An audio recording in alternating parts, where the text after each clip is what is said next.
Alright, welcome back everyone. Dito sa latest episode ng Deep Dive. Kasama natin ngayon, of course, isa sa mga favorite guests natin yan and a good friend, a good colleague and former professor, Professor Ranjit Rai, who also heads the Okta, of course, survey agency that everyone is very much familiar with. Thank you very much, Professor Ranjit Rai, for joining us. Yes, good evening, Richard. Thank you for inviting us again, and it's always a pleasure to be on your show. Of course. Prof. Rai, obviously there are a couple of things I want to talk about.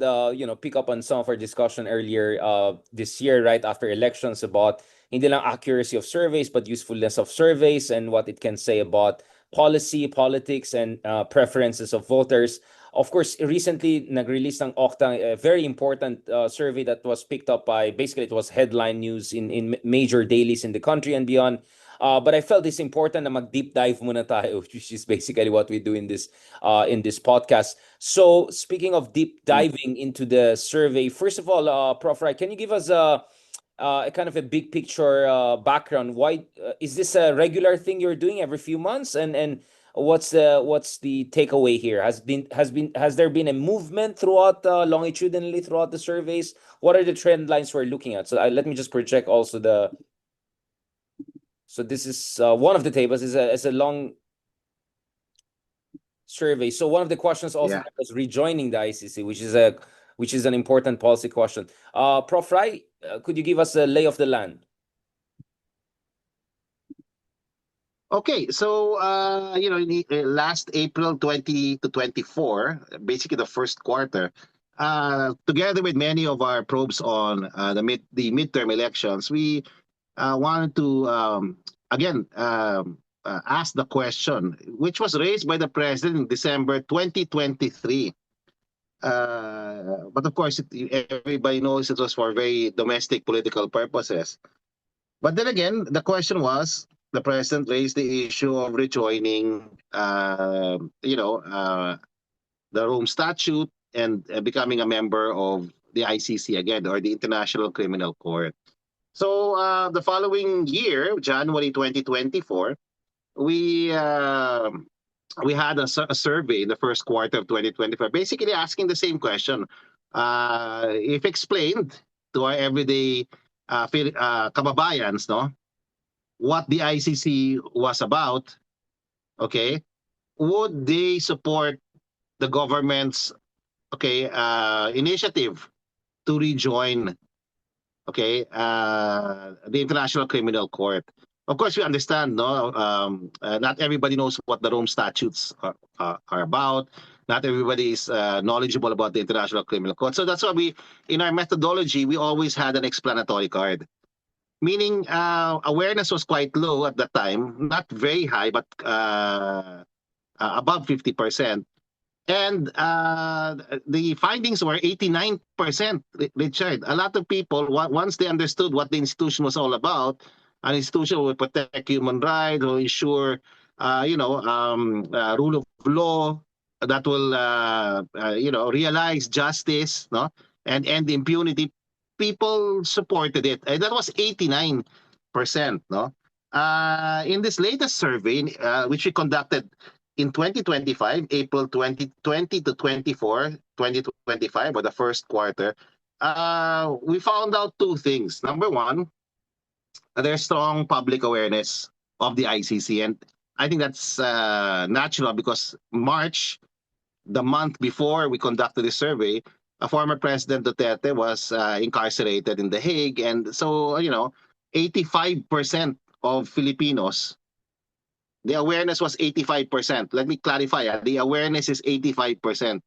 And the awareness in 2024 was 89%. So 85% of adult Filipinos claim to have seen, read, or heard about the International Criminal Court.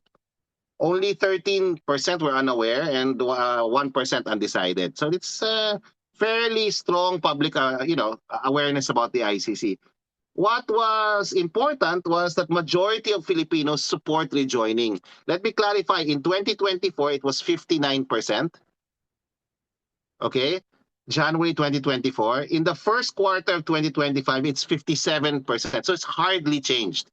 if the margin of error is plus minus 3%, and this survey was conducted nationwide, face-to-face interviews, 1,200 respondents, hardly anything has actually changed from a year ago. So it's clear, no? A clear 57% of Filipinos support the Philippines rejoining the ICC. Around 37% are opposed and 6% remain undecided. This indicates a broad, though not unanimous, public that is supportive of our renewed engagement with the ICC. So this is something that's important. Public opinion shows national support with some regional variation. No? Overall, the findings suggest a generally favorable national outlook towards rejoining the ICC. But we have to take note, as you'll see from the slides, that public opinion varies across regions and demographics, with significantly lower support in Mindanao and among certain age and socioeconomic groups. Ano ulit So, yung breakdown three takeaways. Yeah. Ano ulit yung breakdown by regions? Because I see here NCR CAR Region 1. Yeah, Region 3. the table you're supposed to show is a page before that. Okay. So, yeah, for the okay. purpose of the So audience, let me just, Yeah. just for the purposes of the audience listening to us, let's look at the regional breakdown. No? Okay. I don't know if you can still move that slide, no, but the total national is 57%. Okay. For NCR, it's 64%. Yeah, we got it here. Yeah. That's, We got this. Yeah, and Yeah, the slide. Yep. yeah, and the NCR is 64%. In Balance Luzon, it's 67%. In Visayas, it's 62%. But in Mindanao, it's 30%. So there's less approval as far as Mindanao is concerned. There's less support for rejoining the International Criminal Court in the area of Mindanao. But in NCR, it's about 50%. In Balance Luzon, it's about 50%. In Visayas, about 50%. The highest is, of course, in Balance Luzon, 67%.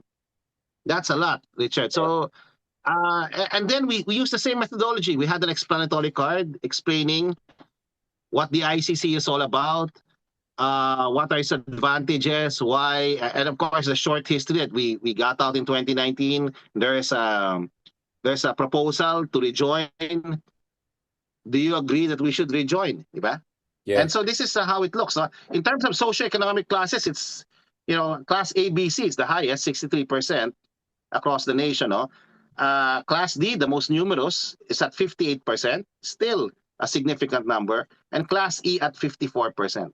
So these are the numbers, and what they signify for me, is important data or data that can be a basis, for rethinking our policy as far as the International Criminal Court is concerned, the Rome Statutes are concerned. It's high time for the president to make a decision, because whatever, when he decides, the process really starts for reaccession, really with the executive, diba? Informing the United Nations, which is the repository of the Rome Statutes. For those who are not yet as informed, the Rome Statute is the basic treaty that basically it's the International Criminal Court. So for that to happen, the president has to make the first step. And I'm hoping that he finally decides, because there's strong public support. Last year, there's strong public support. This year, it's the right thing to do, diba?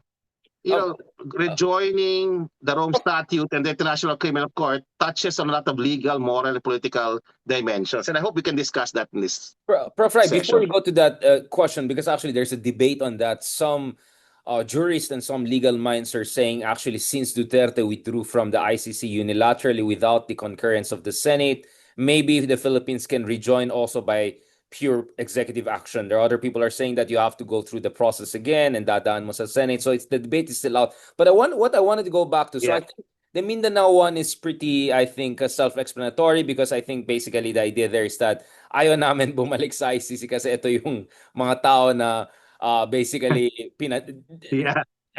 na-detention si Duterte sa kanila. So, I mean, it's pretty Pinakulong. easy to understand. Exactly. Kinulong. Basically, Uh, kinulong nila si Digong. I don't want to use the term kulong pa kasi technically speaking, hindi pa siya convicted, di ba? So, it's a... Oo nga, yeah, tama. But what I Yeah. want to understand, Prof. Rai, no, itong age group, no, ang pinakamataas na support ay 25 to 34. So that's basically millennials. Uh, but older millennials are at only 54%. And then yung uh, upper Gen X and boomers ang pinakamataas na next at 61%. So ang highest is 25 to 34 years old and then 65 Mhm. basically above, no? They're around 61%. Bakit kaya Yeah. ang baba ng 45 yung Gen X and older millennials, no? I wonder why. That's quite, I mean, yung Gen Z, Yeah, you know, habang usapan yan. But that's an interesting one. Bakit ang baba nung group na yan, no? Yung cohort na yan. yeah, well, it's possible there are more, there are many possible explanations, no? But they seem quite significant nonetheless, di ba? If you think about it, maybe these are the people who are. It depends, which segment is better informed, which segment is less politically polarized. Maybe at a certain level, 45 to 54, these are the parents, and they have to pick. Some of them have chosen a side. Some of them have benefited from the last administration. So it's possible that that could explain why there's less support there. But You generally mean the speaking, it should. It's professionals? above 50%. Interest. You mean the professionals who benefited from, Yeah, I it's don't know, possible. It's jobs and possible. yeah, it's an interesting I was quite surprised actually. I mean the Mindanao one honestly doesn't surprise me. I understand the sense that ICC for them is yung nakidnap basically ng kanilang Tatay Digong, gets ko yan. Pero itong age group talaga medyo confounded ako. Obviously if we intersection Yeah. break it down by class and geography, maybe it will be more illuminating. But then again, ang laki ng Yes. gap Yeah. ng Illuminating. yeah. Pero ang laki ng gap 62%, 25 to 34, and it baksak siya all the way to 50% lang for Gen X. And then Yeah. Gen So Z is 45 also to very 54, low. which by the way is these are the parents. These are the ones who go out to vote. Also, these are also the people who have real experiences with inflation, with and can see the difference between the last administration and the administration today. So maybe they're more. These are the people who are more polarized in some sense, no. But we were also surprised. Actually, more surprised, less surprised with the 45 to 54, which we thought was fairly consistent with the last survey. What we were surprised with is the numbers in 25 to 34, which this is much higher than our last survey. So these are the kids So who umakyat. So umakyat to. Ay, are interesting. accessible to Mm. all types of social media, all types of information. Umakyat siya. So yung yes is this for us was period of the survey was also important. This was just 1 month after this Elections. incident, no, the detention of Yeah. the former president, which for many people, for some people was kind of traumatic. So again we have to disaggregate maybe by location, maybe study this even more. It's important that you noted it, but for us we were kind of surprised with 25 to 34 at 62%. That's a large number of millennials, saying yes, we should rejoin the ICC. And these respondents, our kababayans who responded, only responded after we explained to them what the ICC was. We had an explanatory card we read to each and all of our respondents, and we asked them, should we rejoin? And this is what came out. And I think the broader question is, why hasn't the president decided? Should it be part of the SONA? I feel strongly about this. This is not Octa's Interesting position. question. This is my position. Interesting. I think going back to the ICC brings about a couple of things. One, it reinforces our commitment to human rights and the rule of law. Rejoining the ICC, reaffirming the Rome Statute, brings another layer of mechanisms that help protect human rights, not just here, but also for our own OFWs outside, no? And at some level, associated with rights violations, he's up against a political opponent that, basically had the war on drugs where a lot of, lives were lost. I mean, this is a strong statement to make for him, no? To decide, okay, let's go back. This is our statement. We want the whole world to know that we're part of a particular regime.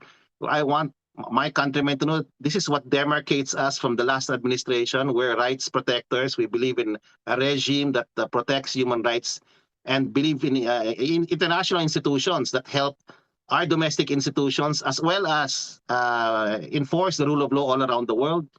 At some level, it's not just helping rebuild the credibility of the country, because the trust and credibility of the country as far as this issue is concerned, because a lot of people felt it was a step back. Honestly, Richard, moving out of the Rome Statute and the ICC was a mistake for not just people here, but for international observers out, no, and for countries that believe in the Philippines, no, as a big believer in these international So liberal regimes and democracy. institutions. Yeah. It was a So step liberal back. democracy in Southeast Asia. So it's the right thing to do. Yeah, it was the right thing to do. I think for the president to consider it and maybe make a decision during the SONA, diba? That's a very good point. That's a very good point. Kasi the next question I have here, obviously, is again, I'm still confounded. Like, grabe, no? You're a little 54. choppy, Richard. You're a little choppy. Yeah, sorry about that. We're at 54 to 42 sa 35 to 44. That's quite almost slice in the middle, no? 45 to 54 years old naman, 50 to 44 yung split. Pero ang laki ng 25 to 34. Kaya I'm wondering from a messaging standpoint, no? From a messaging standpoint, communication standpoint, what should be the tone of the president come this SONA? Because I think if he doesn't mention ICC at all, it will kind of come off weird also. It looks like parang he's skirting the issue. But at the same time, I understand if the president will be also a little bit cautious, no? And tempered in his mentioning of the issue. Baka tingin niya, you might open up old wounds or not so old wounds. So, from your political analysis, Professor Rhino, I mean, obviously this is, one hat is the survey and the numbers, but from a political analysis point of view, Prof. Rai, how do you think, for instance, BBM should read this if ever he wants to mention ICC, or I think you're saying he should mention this in ICC? Ano yung dapat approach niya? And obviously, the messaging could land more among 25 to 34 for a combination of reasons, but clearly has to do something about yung mga Gen X. I mean, my sense also is, again, where this is hypothetical, but there are a lot of Gen X folks, Prof. Rai, whose parents are around the age of Digong, right? There are a lot of people who are in their 40s, in their late 30s and early 50s, na mga ka-age lang yung, siguro si Digong is like ka-age ng dad nila. So maybe there was also kind of a sympathy factor. Again, this is a very heuristic sociological speculation, but I'm trying to understand, kasi you mentioned the parent side. I'm also mentioning they're also the offspring of people who are around Digong's age, right? So maybe there's also that factor up. Habang pagdating sa 25, 34 and all, medyo lolo level na si Digong. I don't know. I'm just trying to figure this out. But if BBM is gonna mention, it's possible. We haven't. I think he should, di ba? I think both of us agree, no, na we're big supporters of our rejoining, di ba? I think we should really urge the president to consider rejoining the Rome Statute and the ICC. I mean, it's timely. It's a meaningful opportunity for the president to reaffirm the Philippines' commitment, our country's commitment to justice, human rights, and the rule of law. Diba? I am one of those who believe that the withdrawal in 2019 was a step backward. Would go further, it's a mistake. Diba? Now that we have a growing public support, we have public support. I mean, if you look at the aggregates, Richard, more than 50% are in agreement we should rejoin.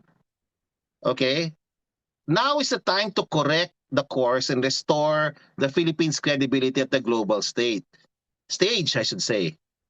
Diba? If the president chooses to take this bold and principled step, I think the best way to go forward is to announce it during the SONA. This would be both powerful and strategic. Rejoining the ICC would signal the Philippines' renewed commitment, no, to upholding international norms on justice, accountability, and human rights. It would send a strong message to the world and to our own countrymen, no, that this administration stands for moral leadership and the fight against impunity. I think this is the important statement. Where the president means what he says and says what he means against impunity. This is the first step, di ba? Above all, it would define a lasting legacy. Yun ang point ko of principled and courageous governance for this president and the administration. This is not just a simple policy change, Richard.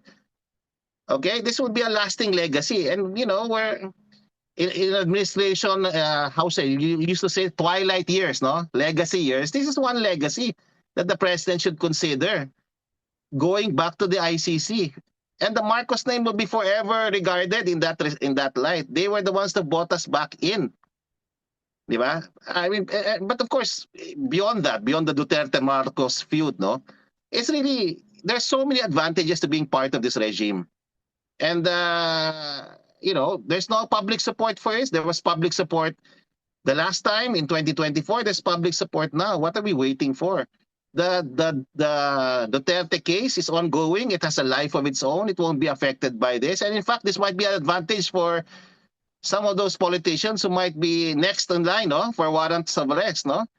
That now that we have our members of the ICC, maybe their rights will be better protected. Yeah, actually, that's the argument of What do you Justice think, Carby Richard? among others, na kung hindi nag-withdraw si Digong, actually, mas marami siyang recourse, legal recourse, as a member state sa ICC. So, baka mas may saysay pa yung argumento nila, bakit diretso na dun sa ICC? Pwede naman natin ayusin dito or pwede magkaroon. Pero dahil tinanggal niya sa ICC, basically, it's all or nothing na lang yung options. Naging binary na lang. Whether pugante ka or dadalhin ka doon. And I think that's why, hindi ko sinasabi Bato de la Rosa, but sinasabi ko yung mga iba dyan na baka naman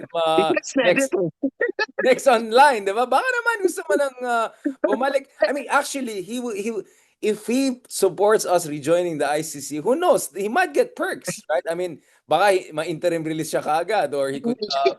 I mean, you can imagine some crazy situation. Bato supports us rejoining ICC. At the very least.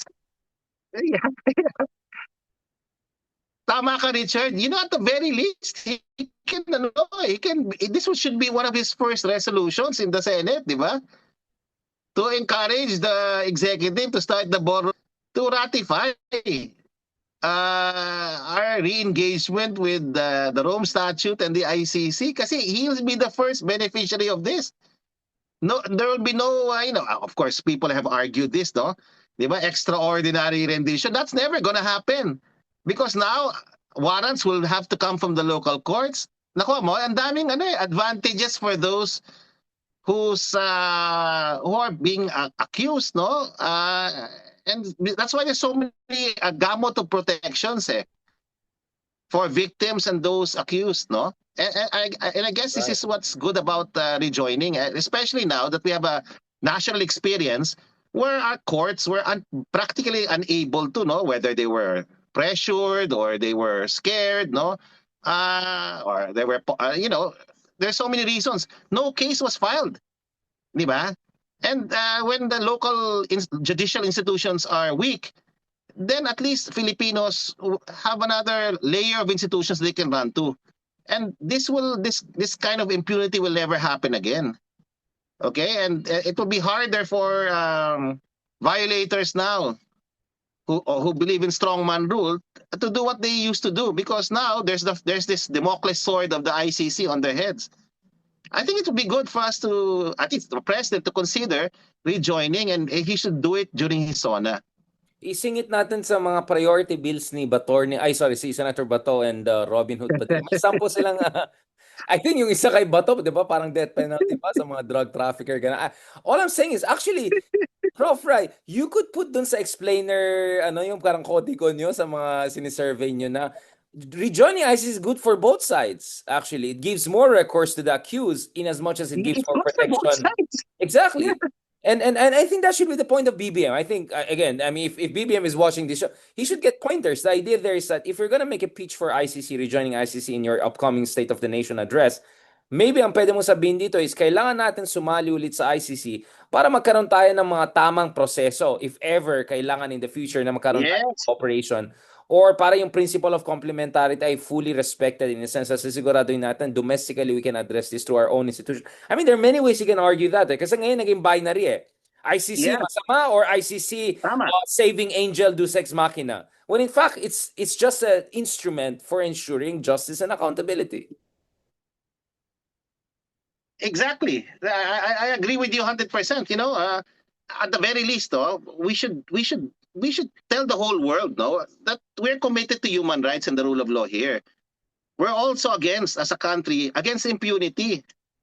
Number two, we should tell the world that we're believers in, you know, the international justice system as a added layer to strengthening our domestic judicial system, di ba? Ang dami. And there's strong public sentiment now. Unlike before, hindi tayo clear. And by the way, the rejoining the Rome Statute and the ICC will also protect our citizens abroad. Lalo na if they're trapped in countries where rights are being trampled upon. Alam mo yun, they will also be beneficiaries, no, of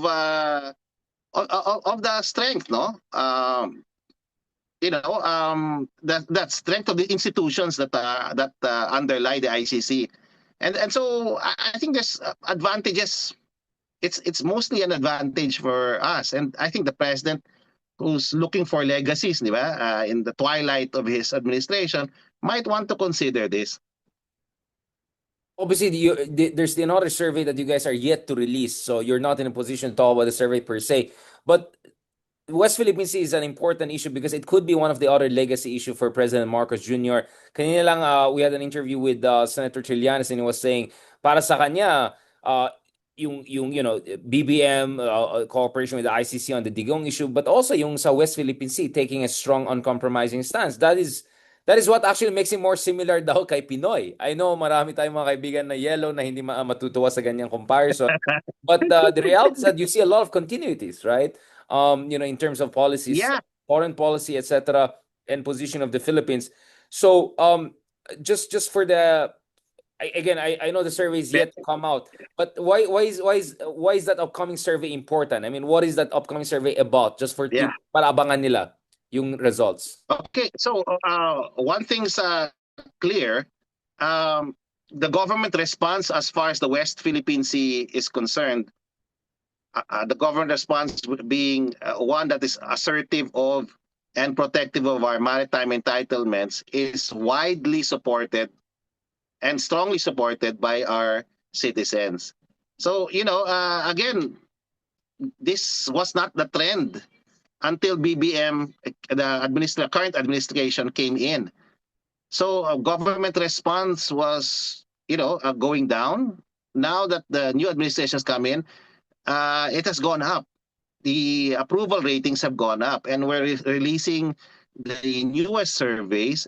And then again, no, it's to be, I can't be exact now, but it's above 70%, which is very good, you know, as far as, you know, performance ratings are concerned. No, it's higher actually than 70%. And so this just simply reaffirms the strong support for whatever the government is doing now as a response to you know, the harassment, the the tensions in the West Philippine Sea. So that's what's going to come out very soon, likely tomorrow or the day after, as far as our survey results. I'm sorry I can't release the data now, Richard, but Yeah, but more that's like exactly anong what it is, relevance no? niya, So no? Yeah, anong relevance yeah, niya? Yeah. yeah, but it's extremely relevant, no? Because um, the government response has to always be seen, no, by its people, by the people, as effective, no, and that's how people see the government response at the moment. And we were thinking over time it will go down. The fact is, it actually went down slightly from the last quarter that we measured it, but it's still above. It's around 7-8%.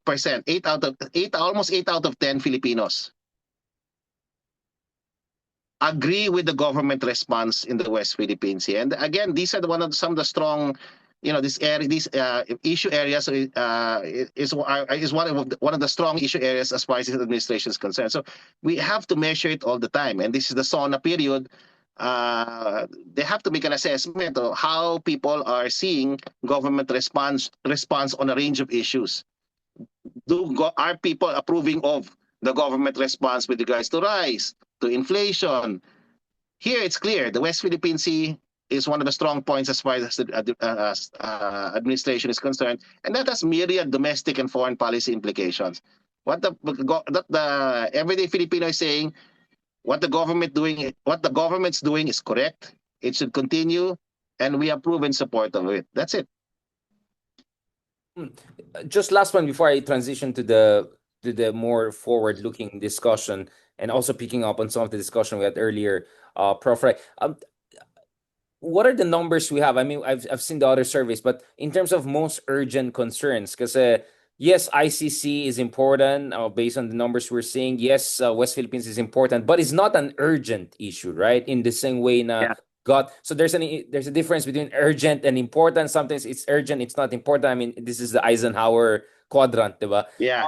Let's talk about the urgent ones that seem to have direct political capital implications. No, so if you're BBM right now and you're doing a SONA, what should be the crux of your discussion, and how do you think you can win back people? Because you have obviously, I mean, it's the hunger incidence is quite high. There are concerns about affordability, food inflation is still high, but how should BBM parang curate his not only communications but also come up with a compelling reassurance in terms of policies based on the numbers you have? Because that's the beauty of talking to people like you, Prof. Rais, because you're constantly looking at the numbers across different platforms and survey agencies and then allowing that to inform your analysis rather than the other way around. Well, it's the economy. As Bill Clinton, I think it was Clinton. It's the economy is too big. I mean, honestly, that's the biggest challenge for this administration. Yeah. That who's that guy? That strategist, though. Yeah, and the economy is the big picture, and the primary focus and should be of the SONA. Three things though that he's done that's been measured not just by Okta but also like SWS. We're seeing some positive news as far as hunger and poverty is concerned. Okay, whether it's SWS or Okta, it's gone down in the first quarter. So let's see if it can be sustained. We're running another survey as we speak. Hopefully, it will come out in just before the SONA. If these numbers will continue to go down. Number two, some level of development has happened as far as rice is concerned. It's become accessible and affordable in certain areas and in certain establishments, Kadiwa and all of that. So as far as that campaign promise is concerned, it's slowly fulfilling itself. Third, I think is the issue of minimum wage, which by the way is a problem, is a challenge. It's something that the current Speaker of the House is very strongly supportive of. But it didn't pass this.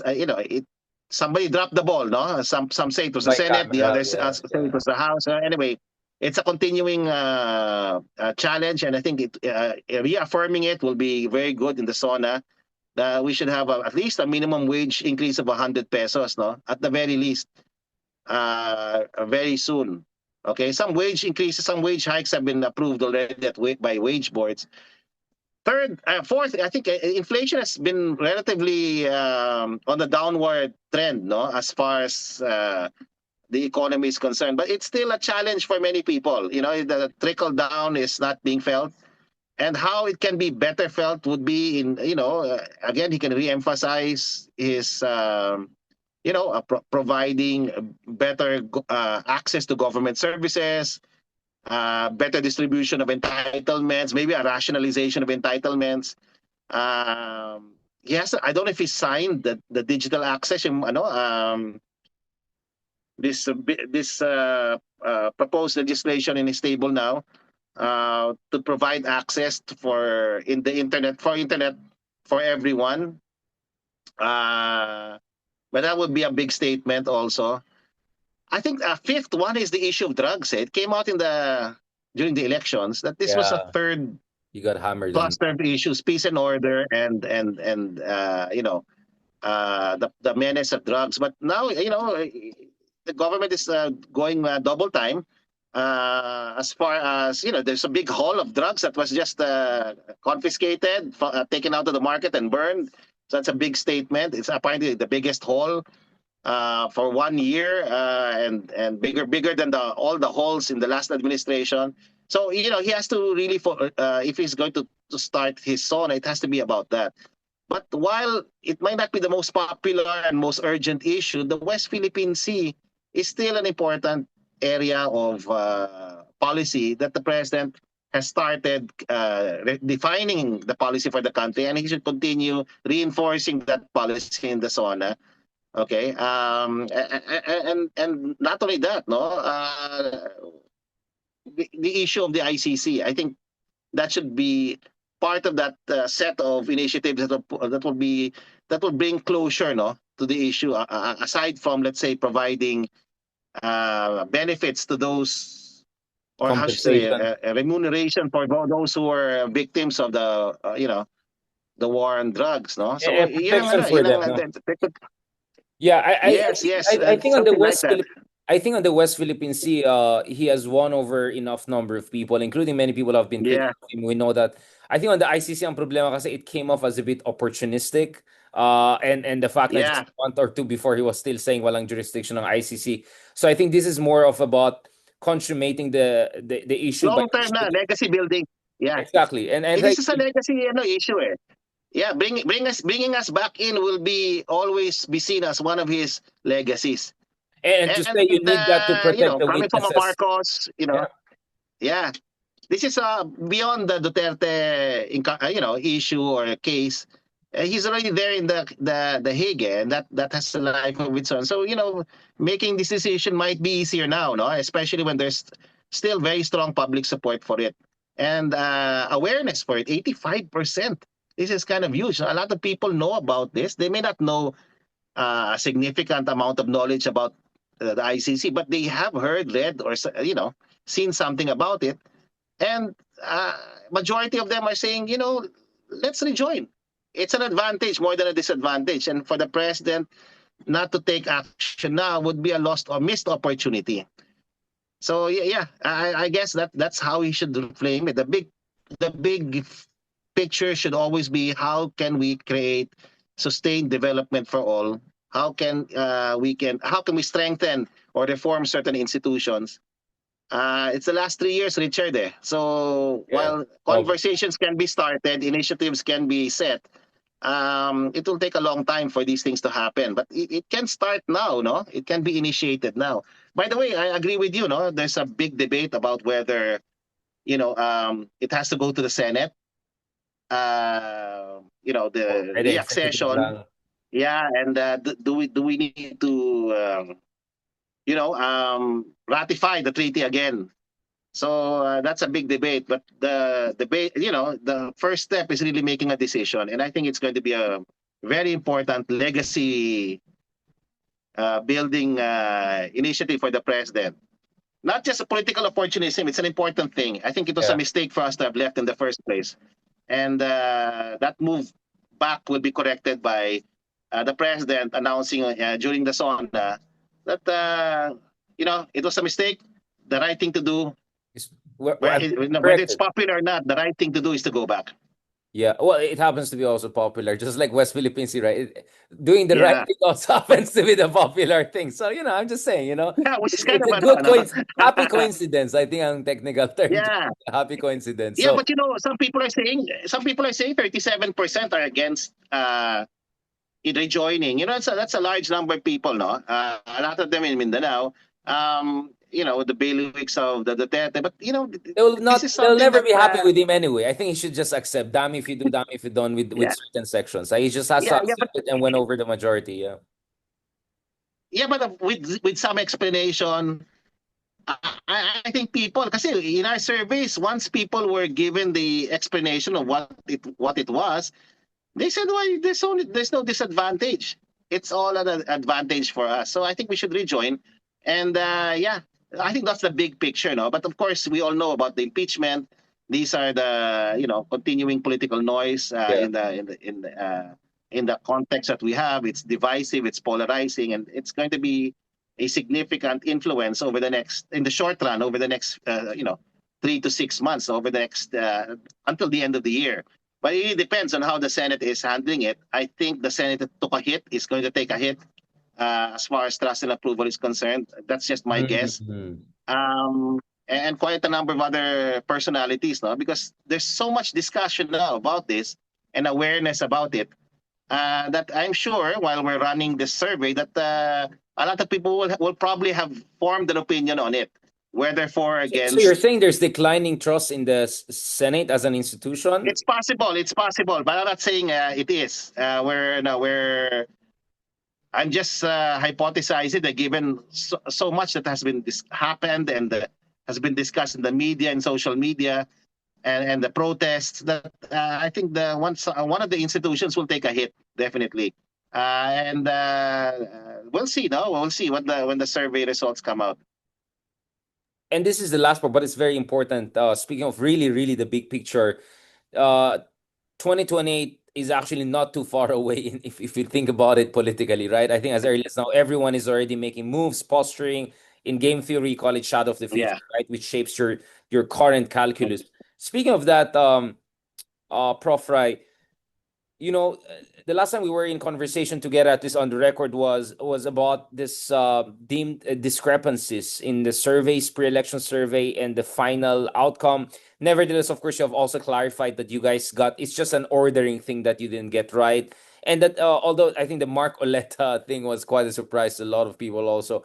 But having said that, nevertheless, I think there's this understanding that voters are dynamic, and the with Yeah. Gen Z and millennials now the biggest uh voting block, not only in the Philippines but around the world, that could change the physics of elections, including the essentially the Yes. attention economy, the information and campaign strategy. Again, obviously, it might be a stretch to say, what applies in New York is replicable here, but I think the whole Zoran Mamdani thing is something I've been watching, very carefully over the past six Yeah. months. Actually, I've been posting about him, and I had a sense he's gonna do it, and now obviously he's now a phenomenon because he barely spent on TV or mainstream media at all. I mean, he was purely TikTok, vertical social media, and and Yeah. and people are wondering maybe just the same way that Obama's approach in 2007 and 8 became the approach all around the world for liberals and all. Maybe the Mamdani social media heavy, analytics heavy, mobilization, grassroots heavy approach could be also the way forward. Although I would say the Philippines is quite ahead in a sense that, we have seen many candidates already employing that strategy, some more known, some less known. Having said that, we're 2 months removed almost from the election period. We didn't do exit poll, but from your understanding, your discussion, again, I don't want to use the word anecdotal evidence. Are we moving closer to having a more proper understanding, Prof, of what what were the moving tectonic shifts in 2025 that perhaps were missed in the initial predictions, or perhaps were not as appreciated until the numbers really hit home? Well, I think that's a tough question to answer. Quite a number, no. But before I answer that, I think number one is to reaffirm to our own kababayans that surveys were reliable. When you talk about the Okta survey of April 20 to 24, which is the same time we did, the same survey that is the wellspring of this particular probe on the ICC, we got all the 12 names. The rankings were not the same, but we got 12 names. And for certain candidates, we got the exact percentage. And that was nearly a month before the election. So surveys are still reliable. If we had the resources and ran another survey last May, just before the election, Okta was very confident that, or we're very confident, we would have gotten a more accurate picture. But even with our almost a month before election picture, we got all the 12 names in our list. So surveys are reliable and they will continue to be a source of information for both our voters, our citizens, and of course our government, policymakers. No. Second, I think there's always this. Democracy is a continuing project as far as the Philippines is concerned. There are elements of change that have happened, and there's a hope that we'll move away from elite democracy to a more popular form of democracy in 2028. Filipinos have tasted these two variations of elite politics, no, the Duterte politics, and what we now have, no, in the current administration. Maybe they're open for something new, as our surveys are showing. Still, a lot of Filipinos find themselves as independents, no, politically, and they don't align with both the Marcos or the Duterte family. That's an opening, eh. That's really an opening. And you look at how the electorate has changed over time. The millennials and Gen Zs are going to be the ones shaping the next election, and because they're better informed, they're more engaged, and social media will play a extremely huge role in both informing and misinforming our electorate. So that's why there's always a need for shows like this, no, to provide voter education, to clarify issues. I don't see a future for both the Marcos and the Duterte camps in 2028. No, I mean they are going to So you don't continue see to be this as a competitive, that's an interest. That's but a it very will be. hmm, No, I mean they'll continue to be competitive. There's no doubt. But hmm. there will be other names. There will be other forces Much now more, involved. much And more the open midterm field. elections just showed us the way. Yeah. Do you foresee a potential 1992 scenario of 4 or 5 competitive candidates, no longer a two-way race or three-way race? It's very possible. Very It's very possible. possible. Right, yeah. It's very possible. It's very possible. I mean, that way, give people will be given a very good choice. And I think the progressives have seen a pathway forward. I think the pathway will require them to align and to coalesce. Okay, I think it's very clear who their opponent will be, and uh, the the opponent is not just a family name. It's a whole movement, as their movements It's a state also of do mind. exist. It's a state of mind. Is that Yeah, no. When you talk about the Duterte family, for example, they're not just talking about the Duterte family and their supporters and that, but it's a whole movement. By minimizing them, you're not understanding, okay, how competitive they are as a political brand, di ba? But by understanding and accepting that they are an established political brand, other progressive forces can carve a pathway moving forward. And all I'm saying is that they can't do it alone. It has to have some sort of strategic coalition with the existing administration, which is still relevant up north, okay, with other forces, progressive forces in the political landscape. It has to be that way. It has to be understood that coalitions need to be built as early as now, and that personalities and popularity may not be enough to carry a winning political group forward. So I think there's so much more. The voters want performance. They're looking for narratives of change. They're looking at they want to they're intelligent enough to cut to not listen to the noise, no, cut through and the focus on the baloney? message. Come again? They can see through the nonsense. I mean, the baloney and the Yeah, yeah, yeah. Maybe I'm just being too optimistic, but I'm seeing that we have a growing number of our electorate who want who see elections as a genuine opportunity for change, for political change, and who see democracy as the only game in town, but not just the only game in town that will bring about good governance and development for the country. And the more we believe, or the more we inform, di ba? And the more we make our voters believe that what they do as voters is far more important than anything any political party or movement does, will be the start of that what Ronald is saying, electoral revolution, di ba? This is That Ronald voters Llamas, not believe that Ronald De La their Rosa. votes This is count. Sorry, so this is Ronald Llamas, not Ronald De La Rosa. I just realized puro sila mga Ronald. And not Ronald Holmes Sometimes I forget also. the difference. No, yeah. Well, like, this is not also Ronald Holmes, our good friend No, from but Pulse I think, Asia. yeah, from Pulse Asia. Yeah, but I believe in that. That's I think the elements of change and changelessness are there. The elites are still in power, but I think it's much harder for them to navigate. Because hindi naman bobotante yung mga mga botanteng Pilipino.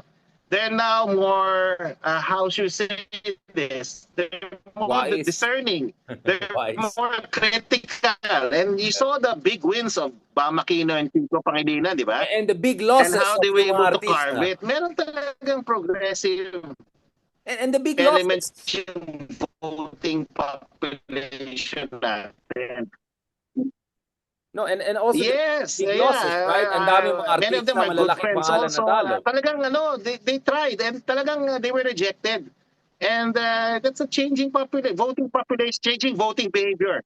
Progressives, no, sila Heidi. Votes then were seen by the survey. So ibig sabihin, with the proper messaging, nagbabago yung pananaw ng mga botante natin. No? They're getting more and more critical, and they're voting in very different ways. No, you're also looking at our progressive friends from the left. No, they got more votes than what the surveys were showing. So there's hope. No, and given the fact that we know from the data that more of our everyday Filipinos are independents, then that's a space, no, where our progressive forces can navigate, can contest, and can find a chance, no, to move forward as a movement. Absolutely. Thank you so much for that, Professor Rai, in terms of that that overall big picture analysis. Kasi yun ang gusto ko, we can switch in between punditry and then at the same time a bit normative analysis, and at the same time also what is the latest numbers telling us. Huling habol ko lang, Prof. Rai, what do you think should be the lesson for, let's say, for the lack of a better term, the pink movement? I mean, if you're Bam, you're Kiko, you're Risa, you're Lenny, I mean, if you're those, or Vico for that matter, if you're these people, ano ba dapat ang mensahe na nakuha mo sa 2025? Should you be encouraged? Should you be also encouraged to be more unified? Are they a third force after all? Or are they still getting their bearings together, kumbaga? What is the status of the progressive alternative opposition, if, for the lack of a better term? Let's say call them pink. What the big lesson was organization. Di ba? You're a movement. You have to keep that movement aligned. And the way forward is to continue to perform as local government officials, senators, to continue to fight for the interests of the people, because people look at performance. People are looking at what you contributed to their everyday lives, and that should be the focus. And as apart from that is organizing. Maybe it's time for us to start thinking of building parties, diba? I know it's too optimistic. It's likely not ever going to happen, but organizing now has to go beyond personality. Organizing now has to focus on building or be built on ideas, platform, program, something that can be sustained. That's something that can be enlarged. And the movement that represents the pink already have shown in the last election that they can do it. What we need to do now is moving forward is to consolidate whatever they have gained in the midterms and build it into a stronger movement for political change. On that cautiously optimistic note, thank you very much, Professor Rai, and looking forward to catching up with you and one of the Ronalds, maybe not Bato de la Rosa, but either Ronald o Ronald Llamas. Ronaldo na lang tawag ko kay Sir Llamas. Wala na. Kasi goated, diba? Greatest of all time, Ronaldo, Cristiano Ronaldo. Thank you so much, Professor Rai, and talk to you soon, and our prayers of love with you. God bless. Thank you, Richard, for inviting us. Thank you. Salamat po. Keep safe po.